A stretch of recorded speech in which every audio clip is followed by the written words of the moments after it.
आज आपण एका अशा केसबद्दल बोलणार आहोत जिने संपूर्ण देशाला हादरवून सोडलं होतं. साथानकुलम प्रकरण. ही फक्त एका दुर्दैवी घटनेची गोष्ट नाहीये, तर ही न्यायाच्या एका अशा लढाईची कहाणी आहे जिथे कायद्याच्या रक्षकांनाच दोषी ठरवण्यात आलं.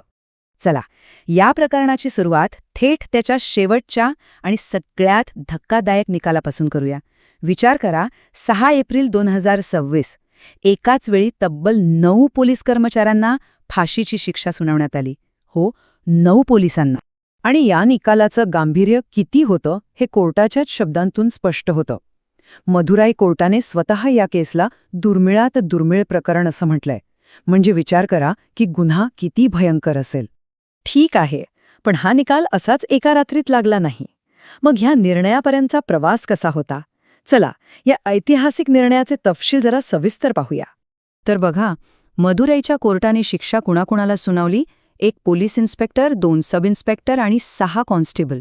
म्हणजे जबाबदारी फक्त खालच्या पदावरच्या कर्मचाऱ्यांवर टाकून दिली नाही, तर थेट इन्स्पेक्टरपासून ते कॉन्स्टेबलपर्यंत सगळ्यांना दोषी ठरवलं गेलं. ही खूप मोठी गोष्ट आहे. हे ऐकल्यावर साहजिकच मनात प्रश्न येतो की असं काय घडलं होतं की सेवेत असलेल्या पोलिसांवर इतकी मोठी कारवाई करण्याची वेळ आली? अशी वेळ का आली? ह्या प्रश्नाचं उत्तर शोधायला आपल्याला थोडं मागे जावं लागेल. जून 2020 मध्ये, जिथे या सगळ्या प्रकरणाची सुरुवात झाली. या दुर्दैवी घटनेत 2 जीव गेले. एक होते 59 वर्षांचे वडील पी. जयराज आणि दुसरे होते त्यांचे 31 वर्षांचे सुपुत्र बेनिक्स. एक बाप आणि लेक. आणि सगळ्यात हादरवणारी गोष्ट काय होती माहितीये? हे सगळं किती पटकन घडलं. फक्त 4 दिवसात. 19 जूनला दोघांना अटक होते, 22 जूनला मुलाचा बेनिक्सचा मृत्यू होतो आणि त्याच्या दुसऱ्याच दिवशी 23 जूनला वडील जयराज यांचाही मृत्यू होतो. 4 दिवसात एक अख्खं कुटुंब उद्ध्वस्त झालं. आणि आपल्याला आश्चर्य वाटेल की या अटकेचं कारण काय होतं? कारण होतं कोविड-19च्या लॉकडाऊनमध्ये आपलं मोबाईलचं दुकान वेळेपेक्षा थोडं जास्त वेळ उघडं ठेवणं. हो, फक्त एवढ्याशा कारणासाठी. आणि या छोट्याशा गोष्टीचं रूपांतर एका मोठ्या शोकांतिकेत झालं.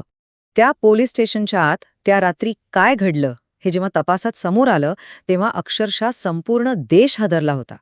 सीबीआयच्या तपासातून समोर आलेले डिटेल्स खूपच विचलित करणारे आहेत. त्या बापलेकाला रात्रभर लाठ्यांनी बेदम मारहाण करण्यात आली होती. त्यांना इतक्या गंभीर जखमा झाल्या होत्या, इतका रक्तस्राव झाला होता की त्यांना जमिनीवर सांडलेलं स्वतःचंच रक्त पुसायला लावलं गेलं. ही क्रूरतेची हद्द होती. आणि या सगळ्यावर कळस म्हणजे काय? तर त्यांची हालत इतकी गंभीर असतानाही त्यांना वेळेवर हॉस्पिटलमध्ये नेलंच नाही. कुठलेही योग्य उपचार न देताच त्यांना थेट न्यायालयीन कोठडीत पाठवून दिलं. आणि हाच निष्काळजीपणा त्यांच्या मृत्यूचं कारण ठरलं. पण इतकं सगळं होऊनही हे सत्य काही लगेच बाहेर आलं नाही. उलट हे प्रकरण दाबण्याचा खूप प्रयत्न झाला. मग ते समोर आलं तरी कसं? चला पाहूया. जेव्हा ही बातमी बाहेर आली तेव्हा देशभरातून प्रचंड संताप व्यक्त झाला. लोकांच्या या दबावामुळेच सरकारला हा तपास स्थानिक पोलिसांकडून काढून घ्यावा लागला आणि तो सीबीआयकडे म्हणजे केंद्रीय अन्वेषण विभागाकडे सोपवण्यात आला. आणि मग सीबीआयच्या तपासात एक मोठा गौप्यस्फोट झाला. पोलीस काय म्हणत होते की त्यांना लॉकडाऊन मोडल्यामुळे अटक केली होती. पण सीबीआयच्या तपासात काय समोर आलं? तर हा दावाच खोटा होता.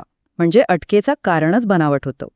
ठीक आहे, मग आता प्रश्न येतो की हा निकाल इतका महत्त्वाचा का आहे? याला एक लँडमार्क जजमेंट का म्हटलं जातंय?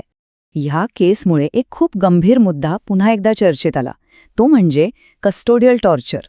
सोप्या भाषेत सांगायचं तर पोलीस कोठडीत होणारा शारीरिक किंवा मानसिक छळ. या प्रकरणामुळे या मोठ्या समस्येकडे देशाचं लक्ष वेधलं गेलं. आणि फक्त शिक्षाच नाही, तर कोर्टाने पीडितांच्या कुटुंबाला झालेल्या त्रासाची आणि नुकसानीची पण दखल घेतली. त्यांच्या कुटुंबाला 1,40,00,000 रुपयांची नुकसान भरपाई देण्याचा आदेश दिला गेला. म्हणूनच या निकालाचं महत्त्व फक्त या एका केसपुरतं नाहीये. हा निकाल एक खूप मोठा संदेश देतो. संदेश त्या वृत्तीविरुद्ध की आपण कायद्याच्या वर आहोत. पोलीस दलातल्या क्रूरतेसाठी जबाबदारी निश्चित करण्याच्या दिशेने हे खूप मोठं आणि महत्त्वाचं पाऊल मानलं जातंय. पण शेवटी एक प्रश्न उरतोच. हा ऐतिहासिक निकाल पोलीस दलातल्या खऱ्या सुधारणांची एक सुरुवात ठरेल का? की ही फक्त एक अपवादात्मक घटना म्हणून राहील? याचं उत्तर तर आपल्याला येणारा काळच देईल.